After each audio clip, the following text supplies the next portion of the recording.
Hello प्यारे बच्चों, कैसे हैं आप लोग। मैं Ravi sir, RCC chemistry classes Durg से।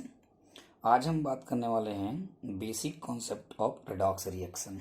आज हम आपको बेसिक कॉन्सेप्ट बताएंगे किसके बारे में, रेडॉक्स रिएक्शन के बारे में। आपको रेडॉक्स रिएक्शन पता होगा कि इलेक्ट्रॉनों का लेन देन है ना, एक एलिमेंट्स के द्वारा इलेक्ट्रॉनों को जो है रिलीज करना और एक एलिमेंट के द्वारा इलेक्ट्रॉन को गेन करना, ये जो प्रोसेस होती है वो कहलाता है आपका रिडॉक्शन रिएक्शंस।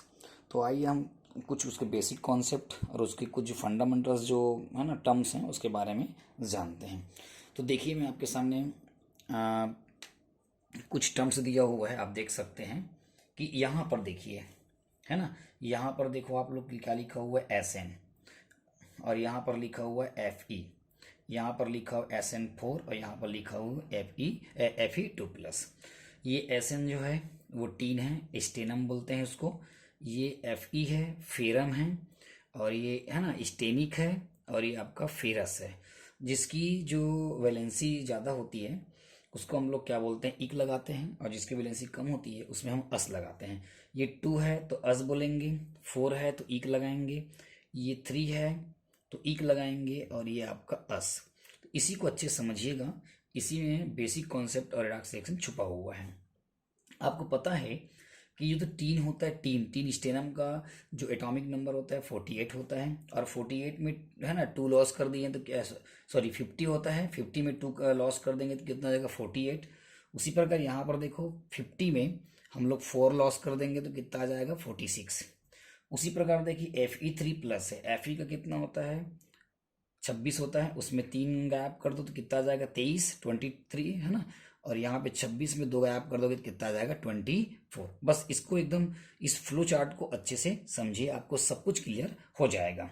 ठीक है, यहाँ पर देखिए, यहाँ पर लिखा है पॉजिटिव वैलेंसी इंक्रीज, मतलब अपन बोल सकते हैं कि पॉजिटिव वैलेंसी में क्या होता है, इंक्रीज होता है, या अपन बोल सकते हैं लॉस ऑफ इलेक्ट्रॉन। देखो लॉस ऑफ इलेक्ट्रॉन क्यों बोल रहा हूं मैं, क्योंकि 48 था 46 हो गया, मतलब इलेक्ट्रॉन का यहाँ पर क्या हो गया है ना, लॉस हो गया। तो अपन ये बोल सकते हैं कि धनात्मक संयोजकता में वृद्धि या इलेक्ट्रॉनों में कमी, धनात्मक संयोजकता में वृद्धि या इलेक्ट्रॉनों में कमी, समझ में आ रहा है। ये जो कहलाता है, ये प्रोसेस जो कहलाता है वो कहलाता है आपका क्या, ऑक्सीडेशन। क्या बोलते हैं, ऑक्सीडेशन।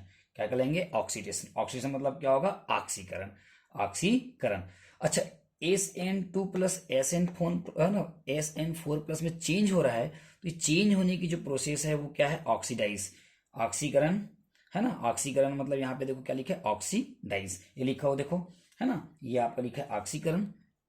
पॉजिटिव वैलेंसी में क्या बोल रहा है, वृद्धि या इंक्रीज ऑफ पॉजिटिव वैलेंसी, और ये क्या कहलाएगा आपका, ऑक्सीडाइज। ऑक्सीडाइज का मतलब हो रहा है वो चेंजिंग क्या हो रहा है, ऑक्सीकृत हो रहा है।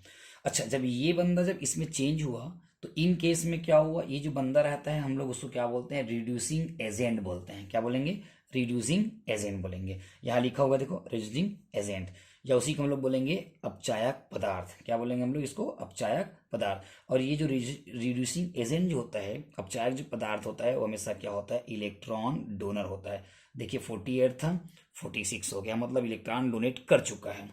ठीक है, यहाँ तक समझ में आएगा। और ये भी याद रखना कि ये जो रिड्यूसिंग एजेंट होता है वो ऑलवेज विथ ऑलवेज क्या होता है, वो लुईस एसिड होता है। क्या होता है, लुईस एसिड मतलब होता है आपका लुईस अम्ल। ठीक है, और यही लुईस एसिड जो होता है वो क्या होता है, एक प्रकार का रिजेंट होता है, इलेक्ट्रोफाइल। क्या होता है, इलेक्ट्रोफाइल, जिसको हम लोग क्या बोलते हैं, इलेक्ट्रॉन स्नेही। तो ये मैंने जो बताया वन प्रोसेस है, अब इसको ध्यान समझना। पॉजिटिव वैलेंसी में इंक्रीज, लॉस ऑफ इलेक्ट्रॉन, धनात्मक संयोजकता में वृद्धि या इलेक्ट्रॉनों में कमी का होना क्या कहलाता है, ऑक्सीकरण। क्या कहलाता है, ऑक्सीकरण। क्या कहलाएगा, ऑक्सीकरण। अब ये जो है चेंज हो रहा है इसमें, तो उसको हम लोग बोलेंगे ऑक्सीकृत। क्या बोलेंगे हम लोग उसको, ऑक्सीकृत। क्या बोलेंगे, ऑक्सीकृत। लेकिन ये जो पदार्थ है, ये जो एजेंट है वो क्या कहलाएगा आपका, अपचायक पदार्थ, रिड्यूसिंग एजेंट कहलाएगा। और रिड्यूसिंग एजेंट हमेशा क्या होता है, लुईस एसिड होता है, जिसको हम लोग लुईस अम्ल बोलते हैं। और ये हमेशा जो है इलेक्ट्रॉन स्नेही या इलेक्ट्रोफाइल की श्रेणी में आता है। ठीक है, ये पहला प्रोसेस इज कंप्लीटेड। दूसरी बात, अब यहां पर देखिए, यहां पर मैंने क्या लिखा है, पॉजिटिव वैलेंसी डिक्रीज, मतलब यहाँ पे धनात्मक संयोजकता में क्या होती, कमी आती है। देखो ये 3 था, कितना हो गया, 2 हो गया। और लिखा हुआ है गेन ऑफ इलेक्ट्रॉन, क्योंकि इलेक्ट्रॉन यहाँ पर 23 है, यहाँ 24 हो चुका है, तो एक इलेक्ट्रॉन ये क्या कर चुका है, ले चुका है। तो अपन बोल सकते हैं पॉजिटिव, है ना, पॉजिटिव वैलेंसीज डिक्रीज, है ना, धनात्मक संयोजकता में कमी या इलेक्ट्रॉनों में वृद्धि का होना, वो क्या कहलाता है, आपका रिडक्शन कहलाता है। क्या कहलाता है, रिडक्शन मतलब होता है आपका अपचयन। क्या होता है, अपचयन। इन केस में जब ये इसमें चेंज हो रहा है, ये इसमें चेंज हो रहा है, तो चेंज हो रहा है तो उसको अपन क्या बोलेंगे, हम लोग रिड्यूस बोलेंगे। क्या बोलेंगे, रिड्यूस, जिसको हम लोग क्या बोलते हैं, अपचयित। क्या बोलते हैं, अपचयित। यहाँ देखो पॉजिटिव वैलेंसी में कमी, जैसे हम लोग क्या बोलेंगे, अपचयित, रिड्यूस। अब जो रिड्यूस हुआ है, ये जब इसमें रिड्यूस हुआ है तो ये जो बंदा रहेगा वो क्या कहलाएगा, ऑक्सीडाइजिंग एजेंट। ऑक्सीडाइजिंग मतलब क्या होता है, ऑक्सीकारक पदार्थ।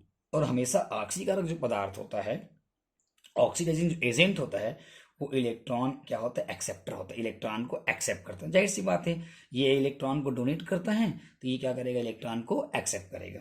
ठीक है, और ऑलमोस्ट क्या है, जो ये आपको दिख रहा है, इलेक्ट्रॉन एक्सेप्टर जो रहेगा वो हमेशा क्या रहेगा, लुईस बेस रहेंगे। क्या रहेंगे, लुईस बेस। और लुईस बेस हमेशा क्या रहता है, लुईस बेस हमेशा मतलब द्विच चार्ज हमेशा होता है, क्या होता है, न्यूक्लियो, है ना, न्यूक्लियोफाइल होता है, जिसको हम लोग क्या बोलते हैं, नाभिक स्नेही अभिकर्मक। अब इसको रिप्रेजेंट करते हैं Nu माइनस से, और इलेक्ट्रोफाइल को हम लोग क्या करते हैं, E पॉजिटिव से क्या करते हैं, बताते हैं। ठीक है, तो ये जो कॉन्सेप्ट आपको दिख रहा होगा, तो अपन बोल सकते हैं धनात्मक संयोजकता में वृद्धि या इलेक्ट्रॉनों में कमी का होना ऑक्सीकरण कहलाता है, या धनात्मक संयोजकता में वृद्धि, धनात्मक संयोजकता में सॉरी कमी, और इलेक्ट्रॉनों में क्या होना, वृद्धि होना, वो क्या कहलाता है, आपका अपचयन कहलाता है। ठीक है, ये पूरा आप अच्छे से इसको पढ़ लीजिएगा, आपको हर कॉन्सेप्ट क्या हो जाएगा, क्लियर आ जाएगा। अब उसके बारे में, है ना, अब इसके बाद जो है, इस प्रोसेस के बाद हम आपको ये बताएंगे कि ऑक्सीकरण किसको बोलते हैं और अपचयन किसको बोलते हैं। उसमें आपको ना विथ एग्जाम्पल के बारे में बताएंगे। ठीक है, तो मेरी वीडियो को अगर पसंद आया हो तो लाइक करें,